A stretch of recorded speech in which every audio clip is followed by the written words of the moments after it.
우리에게 있어서 진리 중에 한 가지가 뭐냐면 인간은 정한 때가 되면 어떻게 된다? 죽는다 라고 하는 거죠. 우린 하나님께서 정하신 때가 되면 이 세상의 삶을 마무리해야 됩니다. 이 세상에서 많은 업적을 남기든 권세를 가지고 있든 이름을 남겼든 뭐가 어쨌든 상관없이 모든 사람은 하나님이 정하신 때가 되면 인생을 마무리해야 되는 거죠. 특별히 우리가 지난 2주에 걸쳐서 다윗의 삶을 살펴보았습니다.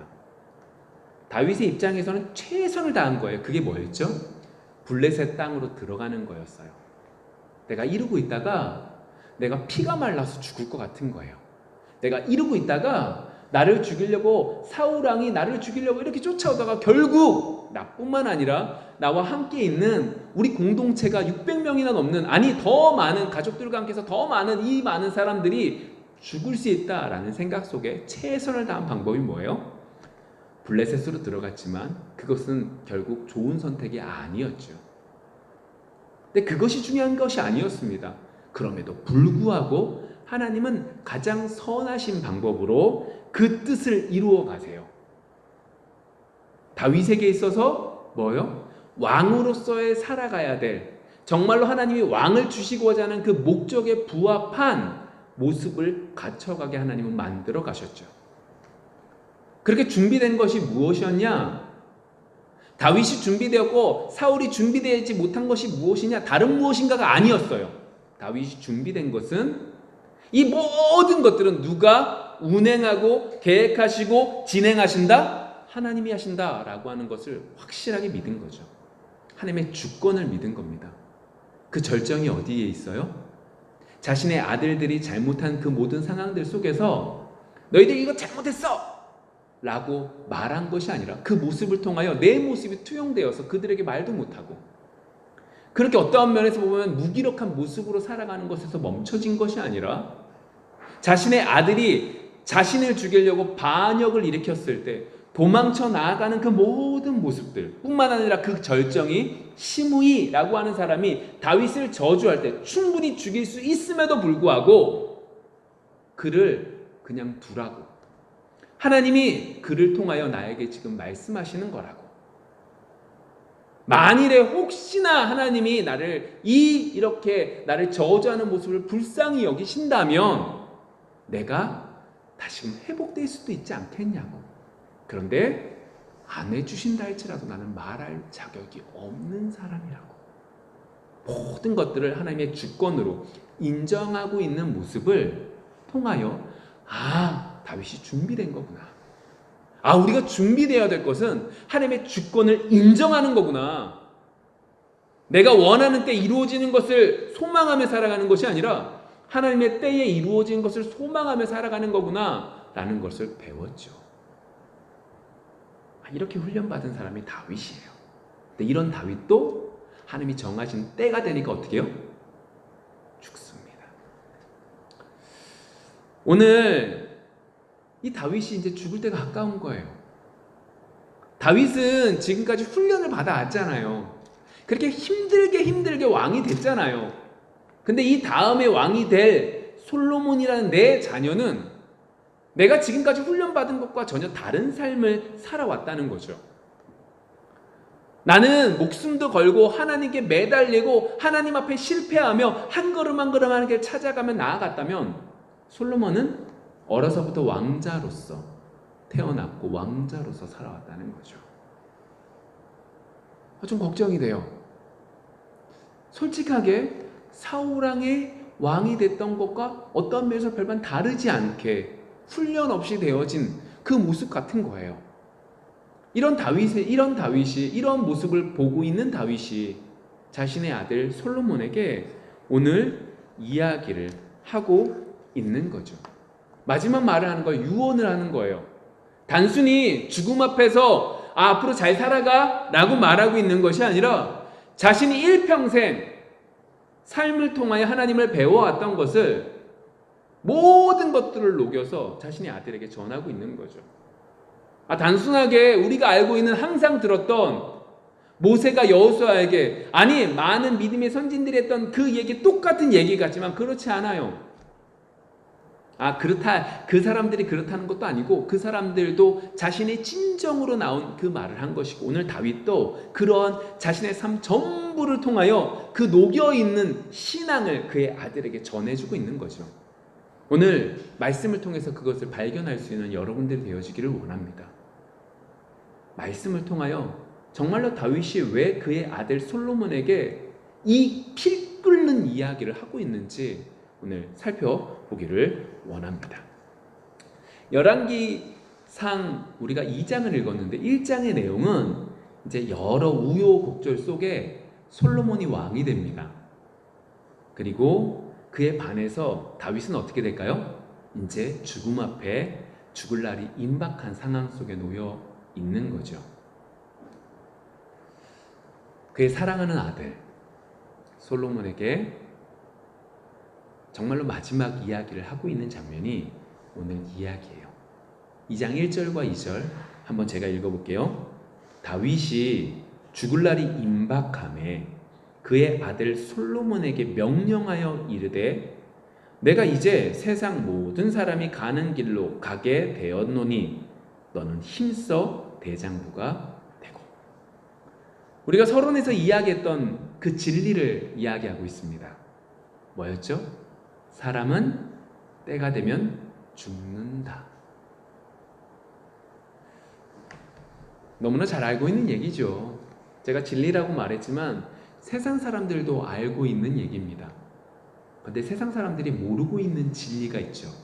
이 명백한 진리 가운데 세상 사람들이 모르는 진리, 세상 사람들은 그 진리를 모르기 때문에 한 번 사는 인생 죽음 앞에서 내 이름을 남겨야 되겠다, 내 권력을 가지고 있어야 되겠다, 내가 이걸 통해서 내 세세 손손 모든 사람들에게 내 이름하면 모든 사람들이 알아듣게 알게 만들어야 되겠다 라고 생각한다면 우리는 그들의 생각과 다른 이 진리를 바라보는 관점이 있죠. 그게 뭐냐?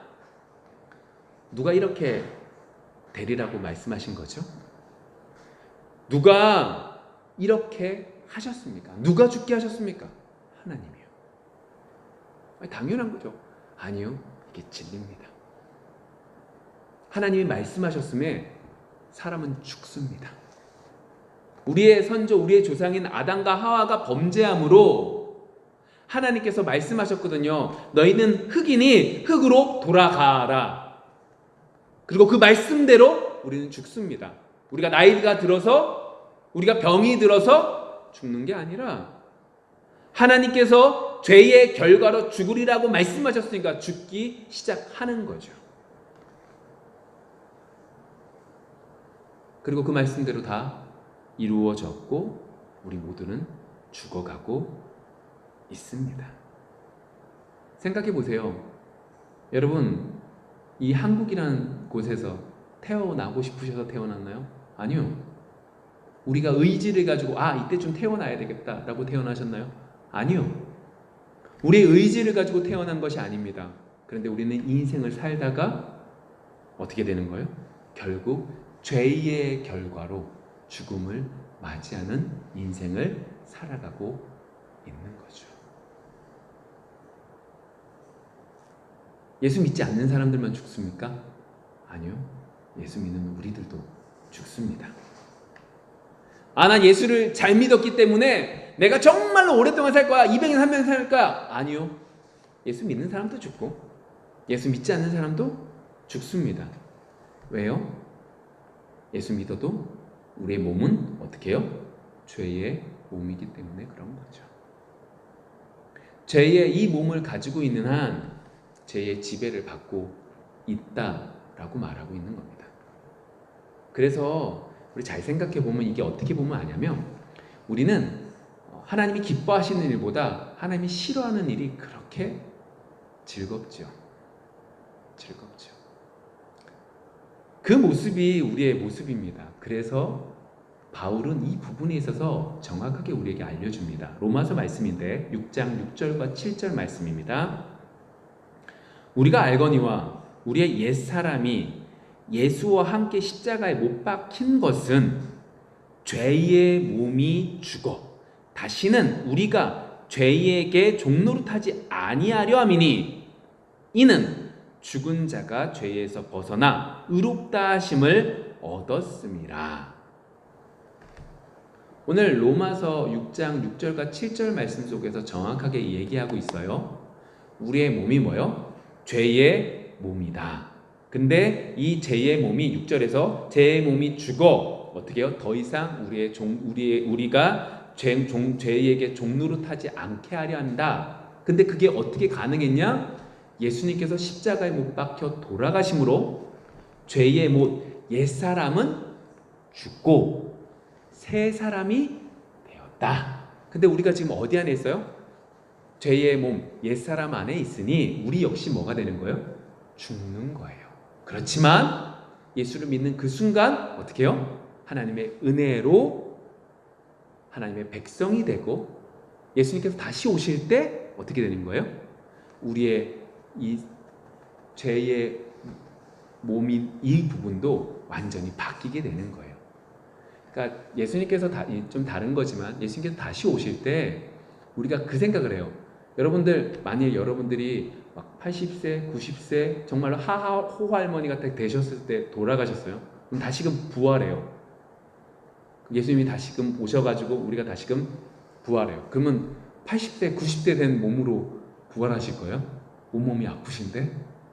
그러한 부분이 아니라는 거죠. 그때는 우리가 알지 못하지만 성경에 나와 있지만 성경에 정확하게 나와 있지 않기 때문에 뭐라 말할 수는 없지만 정말로 온전한 몸으로 죄의 몸이 아닌 온전한 몸으로 부활할 것이다 라고 하는 것을 믿지요. 여튼 이러한 것들 속에 우리는 로마서 말씀을 통해서 오늘 핵심이 뭐예요? 죄의 몸은 우리가 가지고 있기 때문에 우리의 몸 역시도 죽는다 라고 하는 걸 우리는 로마서 말씀을 통해서 배우게 된 거죠. 근데 이에 반해서 다윗은 이 로마서 말씀을 알아요, 몰라요? 당연히 모르죠. 다윗이 있은 이후에 1000년이 넘는 시간 이후에 이 성경이 기록되어졌을 텐데 어찌 알겠습니까? 근데 우리 분명히 아셔야 될 게 있어요. 이러한 부분은 모르지만 그 역시 분명한 진리를 알고 있었다는 거죠. 그게 뭐예요? 인간은 죽는다. 그 죽음 앞에서 우리가 무엇인가를 해야 된다. 그게 오늘 2절의 말씀인 거예요. 여러분 보세요.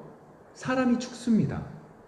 근데 그 죽음 앞에서 정말로 죽음 앞에서 끝나는 그 삶 속에서 무엇인가를 해야 된다 라고 하는 것이 바울이 솔로몬에게 알려주는 거예요. 그래서 뭐라고 하는 거예요? 힘써 대장부가 되래요.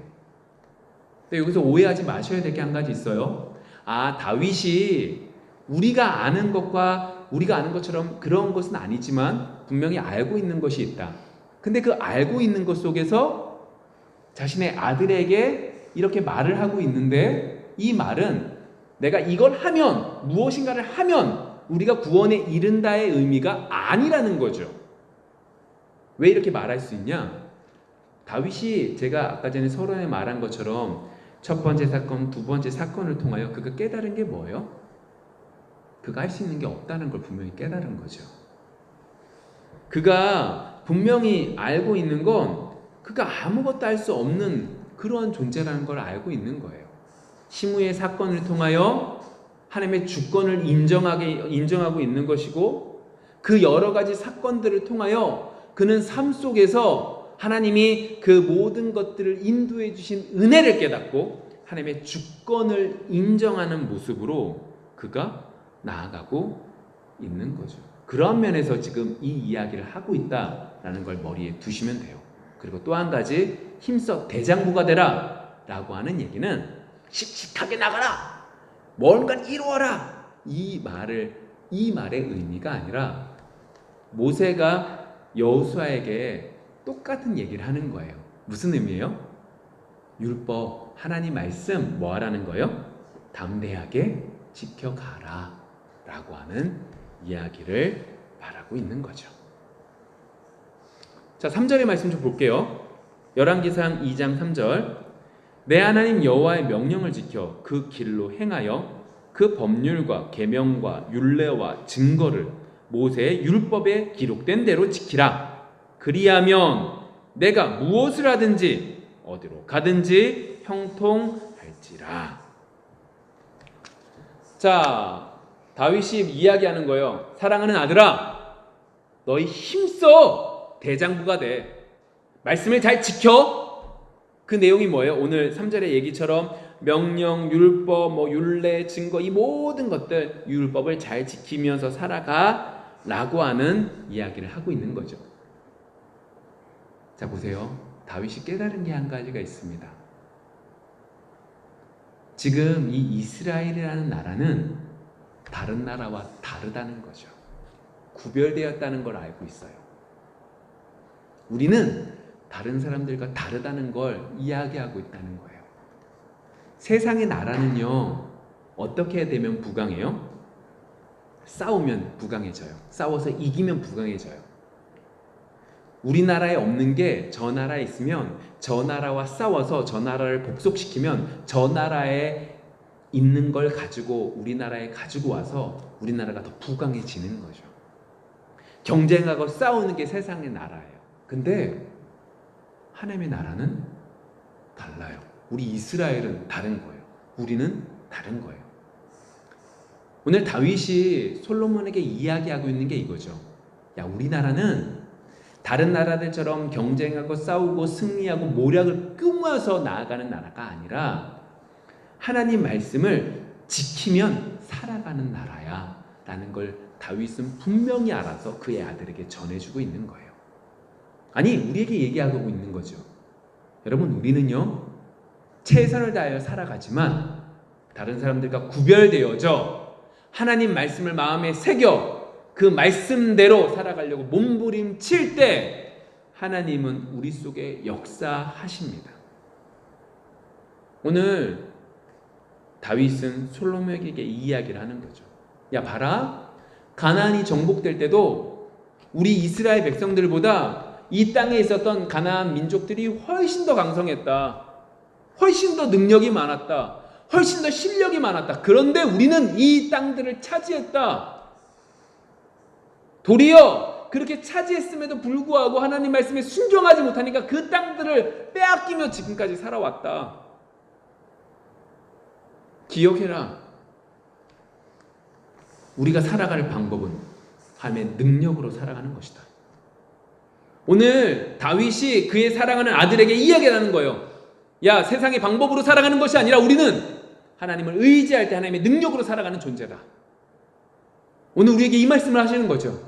우리가 살아가는 것은 세상의 방법이 아닌 하나님의 능력으로 살아가는 존재다. 넘어질 수밖에 없는 존재죠. 그렇지만 이 믿음이 우리 속에 넘칠 수 있는 우리 모두가 되어지기를 원합니다. 여러분, 이 고백 단순하게 쉽사리 생각하시면 안 돼요. 이 시대요, 왕이라는 존재는 곧 뭐가 되는 거예요? 신이에요, 신. 왕 말의 한마디에 모든 사람들은 죽고 살아가는 거예요. 왕이 결정하는 그 방법에 우리는 웃을 수 있고 우리는 죽을 수 있는 거예요. 내가 신이라고 말하는 이 시대 속에서 혼자 다윗은 그것이 아님을 분명히 알아. 하나님의 말씀대로 살아가야 되는 존재가 우리다 라고 이야기를 하는 거죠. 다윗 역시 자신의 욕심을 버리는 거예요. 다윗 역시 세상의 가르침을 버리면서 말하고 있는 거예요. 여러분, 그 모습을 뭘 보면 알 수 있어요? 다윗이요, 밧세바라고 하는 여인과 간음함으로 모든 문제가 시작됐는데 그러한 문제 속에서 실패하던 그 다윗이 노년에 그의 몸이 너무 차가울 때 그의 신하들이 한 여인을 그 다윗의 침소에 들여보내요. 그 여인을 통하여 따뜻함을 느끼라고.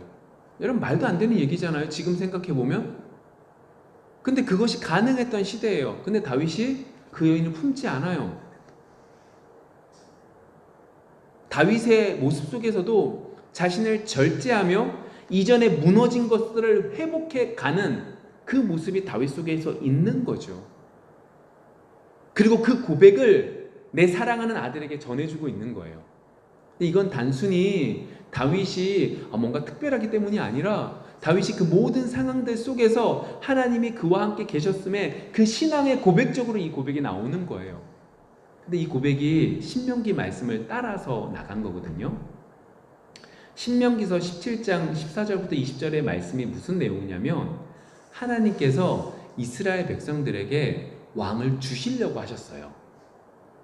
우리가 생각할 땐 이스라엘 백성들이 우리한테 왕 주세요! 따지고 들어서 하나님이 어쩔 수 없이 왕을 주신 것처럼 보여지지만 하나님이 때가 되면 하나님께서 왕을 주시겠다라고 신명기서 17장에서 말씀하고 계세요. 왜요?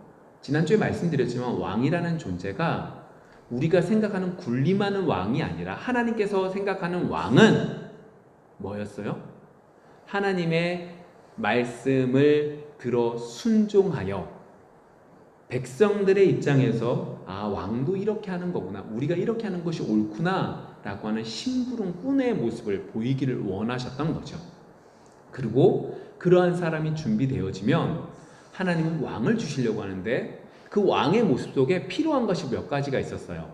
너희들이 왕을 뽑으면 그 왕은 병마를 많이 두지 말래요. 왜요? 애굽으로 돌아갈까 봐요. 아내를 많이 두지 말래요. 왜요? 미혹되지 않게 하기 위해서요. 은금을 많이 쌓아두지 말래요. 대신 율법을 지키래요.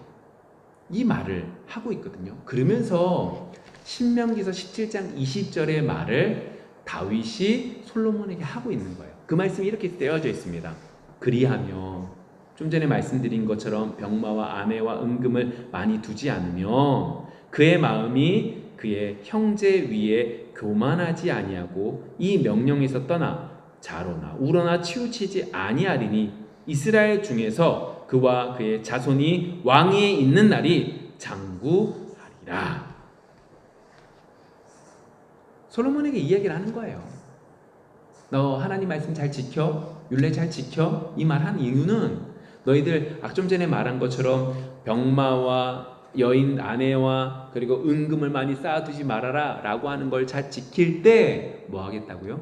하나님께서 너의 후손들, 다윗의 후손들을 계속해서 도와줄 것이고 사울과 다르게 너의 후손이 잘못한다 할지라도 쳐서 다시금 돌아오게 만들어줄게 라고 하는 말씀을 하고 계시죠. 여러분들 입장에서 어떠실 것 같아요? 내가 열심히 왕이 됐는데 여러분들이 원하는 걸 아무것도 못하는 거예요. 왕이라고 세워졌는데 아무것도 내 마음대로 못하는 거죠. 하나님의 심부름꾼이 되어서 백성들 앞에서 또 모범을 보이는 존재로서 있는 거지, 내가 원하는 대로 모든 것들을 할 수 있는 존재가 아닌 것처럼 보여져요. 내가 예수 믿으면 모든 것들이 잘 될 줄 알았더니 예수 믿고 나니까 기도하라고 그러지, 말씀 보라고 그러지, 하나님 앞에 매달리라고 그러지, 내 생각을 버리라고 그러지, 정말 더 힘들어지는 것과 매한가진 것처럼 보여지죠. 근데 여러분, 이것들을 보기 전에 우리 다시 한번 다윗의 모습으로 좀 돌아가 볼게요. 솔로몬에게 이 이야기를 하고 있다면 반대로 하나님은 다윗에게도 이 말씀을 하신 거예요, 하지 않은 거예요? 하신 거죠. 다윗에게 이 말씀을 하신 거예요. 근데 보세요, 다윗이 이렇게 살았기 때문에 왕이 됐습니까? 아니면 하나님이 일방적으로 왕을 세워주신 겁니까? 다윗은 이것들을 하고 싶어 한 것이 아니에요. 다윗은 원래 목동이었고 목자로서의 삶을 살았는데 하나님께서 일방적으로 이새의 집에 가서 다윗을 왕으로 삼은 거죠. 아니, 그뿐만이 아니에요. 다윗이 그렇게 왕이 된 이후에 하나님께 너무 감사해서 사무엘 하 7장에 보시면 성전을 짓겠다고 말하거든요. 근데 성전을 짓겠다라고 말하는 것 속에서도 하나님께서는 성전을 짓지 않지만 내가 너를 축복한다 라고 말씀하시면서 이 비슷한 말씀들을 계속 하세요. 온전히 이 모든 것들을 다 말씀하시고 일방적으로 모든 은혜를 부어주겠다고 말씀하시는 거예요. 여러분, 잘 따라오고 계십니까? 여러분 좀 이상하지 않아요? 아니, 다윗은요 이렇게 살아와서 왕이 된 사람이 아니에요. 근데 다윗은 자신의 아들에게 뭐라고 말하는 거예요? 이렇게 살아가라고 말하고 있어요.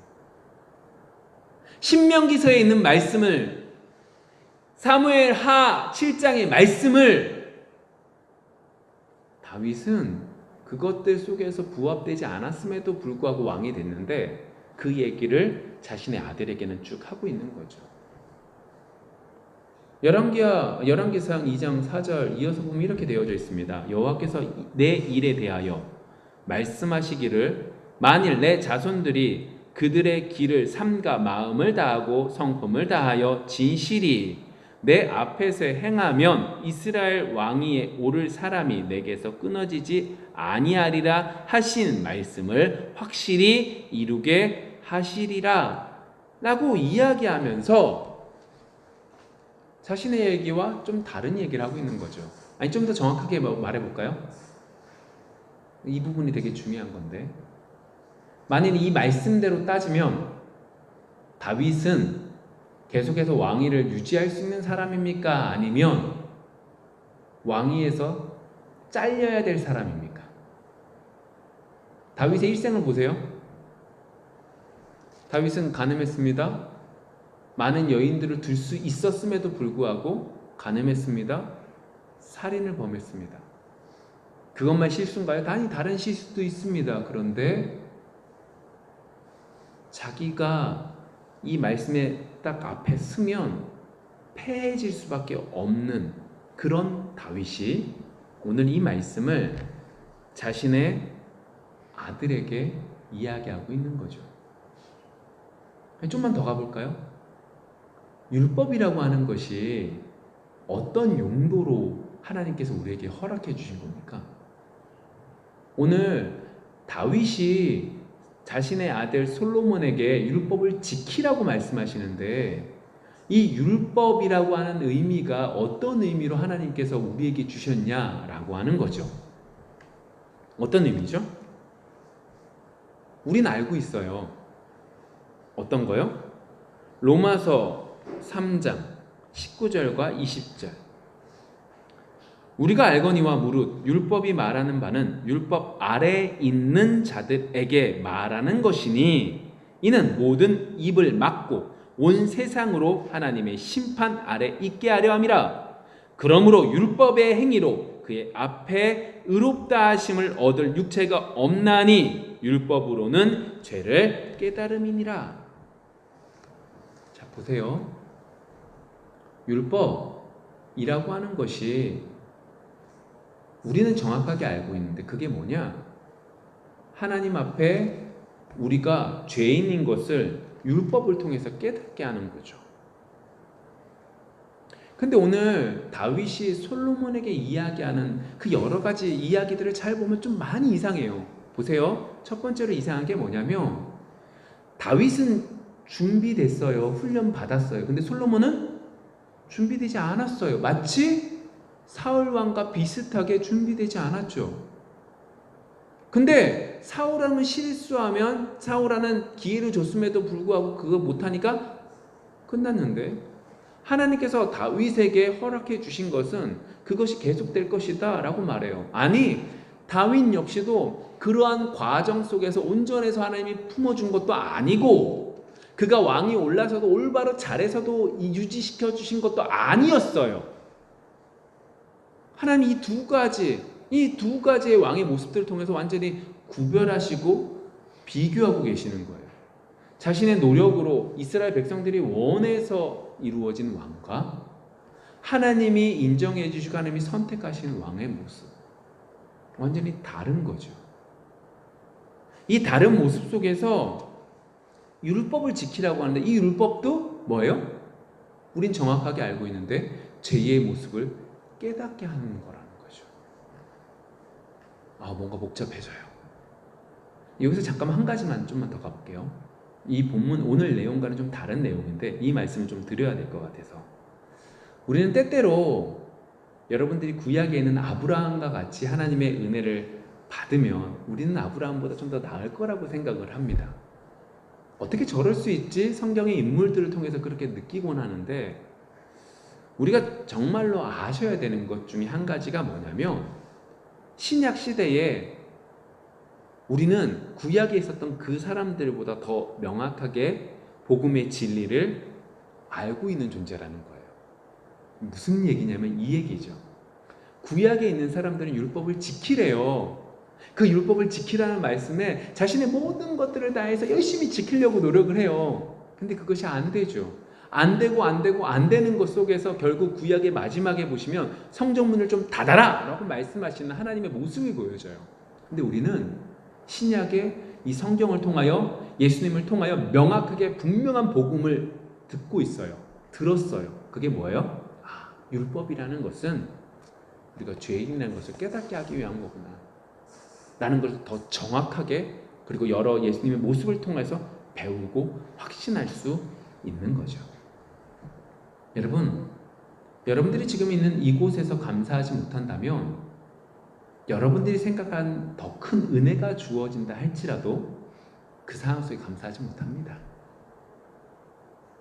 하나님은 우리에게, 구약에 있는 사람들에게는 구약에 있는 사람들에게 맞추어 가장 큰 은혜를 베풀어 주셨다면, 우리에게는 우리에게 맞는 가장 큰 은혜를 지금도 베풀어 주고 계시는 거죠. 여러분들이 있는 이곳에서 감사하기를 원합니다. 하나님이 언제나 가장 좋은 것들을 주심을 믿고 이곳에서 가장 감사할 수 있는 여러분들이 되어지기를 소망합니다. 이제 다시 좀 전의 이야기로 좀 돌아가 볼게요. 오늘 이제 핵심이 이거거든요.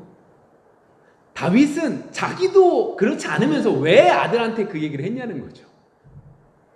제가 서론에서 이야기 드렸지만, 하나님이 그를 만들어 가시고 준비하셔서 정말로 하나님 앞에 철저하게 낮아지려고 몸부림쳤던 그 다윗이 자신의 피 끓는 모든 것들을 다해서 그의 아들에게 율법을 지키라고 말하고 있는 거죠.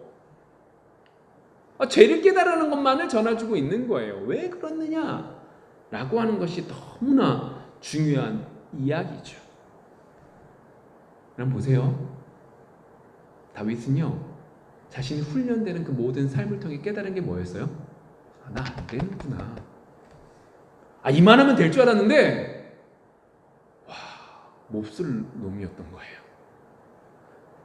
하나님의 도움으로 이 예루살렘도 정복하고, 하나님의 도우심으로 이 땅들도 정복하고, 하나님의 도우심으로 부유해지고 강성해지고 모든 것들을 이루고 있는데, 이만하면 되는 줄 알았고, 이만하면 훌륭한 왕인 줄 알았는데, 한순간에 무너지고 한순간에 살인하고, 내가 정말로 별 볼 일 없는 존재구나 라는 걸 철저히 느끼는 거죠. 그래서 다윗의 입장에서는요, 율법을 지키는 것이 도리어 하나님 앞에 너무너무 감사했던 거예요. 나는 정말로 별 볼 일 없는 존재인데 하나님의 자녀로서 살아갈 수 있는 그 율법을 지키라고 하나님이 베풀어 주신 거죠. 이 율법을 지키면서 뭐가 되는 거예요? 내가 할 수 없는 존재인 것을 더 깨닫는 거예요. 그리고 어떻게 해요? 하나님께 감사하며 나아가고 있는 거죠. 그 모습을 다윗은 솔로몬도 깨닫기를 원했던 거예요. 나는 왕이 되기 전에 이런 훈련을 받으면서 하나님 앞에 이것이 감사한, 내가 별 볼 일 없는 존재라는 것을 배워나갔다면, 너는 왕이 된 이후에 뭐 하는 거예요? 하나님의 율법을 지켜나가면서, 너의 욕심을 꺾어 나가면서 내가 정말로 별 볼 일 없는 존재라는 것을 깨달으며 살아가기를 하나님이 원하셨던 거죠. 그래서 다윗은 자신의 아들에게 율법을 지키라고 말하는 거예요. 율법을 100% 잘 지킬 거라고 믿고 아들에게 전해주는 거예요? 아니요. 율법을 지키려고 몸부림치는 그 가운데 자신의 부족한 모습을 바라보게 되고, 그 모습 속에서 하나님께 매달리는 모습으로 살아갈 때만이 이스라엘이 세상 사람들의 방법과 다른 하나님만을 의지하고 살아갈 때 강성해진다는 것을 다윗은 알고 있었기에 아들 솔로몬에게 그 말을 전하고 있는 거죠. 여러분 참 재밌어요. 하나님이 너무너무 감사한 게 우리에게 깨닫게 해주시죠. 평소에 여러분들 한 번도 안 늦으시는 분들이 참 이상하죠. 우리가 계획했던, 우리가 생각했던 언제나 괜찮았던 것이 우리의 계획은 언제나 무너질 수밖에 없음을 뼈저리게 느껴요. 감사한 제목이죠. 그럼 이렇게 무너질 때 우리가 깨달아야 되는 게 뭐죠? 정말 우린 별 볼 일 없구나. 하나님이 잠깐만 살짝만 흩으시면, 하나님이 잠깐만 우리의 생각만 잠깐만 잊어버리게 만드시면, 하나님이 잠깐만 이 환경을 약간만 어그러뜨리면 우리는 할 수 있는 것이 아무것도 없구나. 우리가 너무나 별 볼 일 없는 존재구나. 우리가 너무나 쓸모없는 먼지보다 못한 존재구나. 그래서 깨닫는 거죠. 다윗은 아들 솔로몬이 그것을 깨닫기를 원했던 거예요. 그 모습 속에 오늘 이 고백을 하고 있는 거죠. 우리 말씀을 좀 맺어볼게요. 다윗이 유언으로 전한 하나님의 명령을 지키는 것이 하나님의 명령을 지키라고 말하는 것이 여러분들에게 있어서는 어떻게 들리십니까? 매 사람들이 똑같이 말하는 이야기로 들리십니까? 아니면 우리를 괴롭히려고 하는 말씀으로 들리십니까? 아니면 하나님의 은혜를 더욱더 깨닫게 하는 귀한 도구로 들리십니까?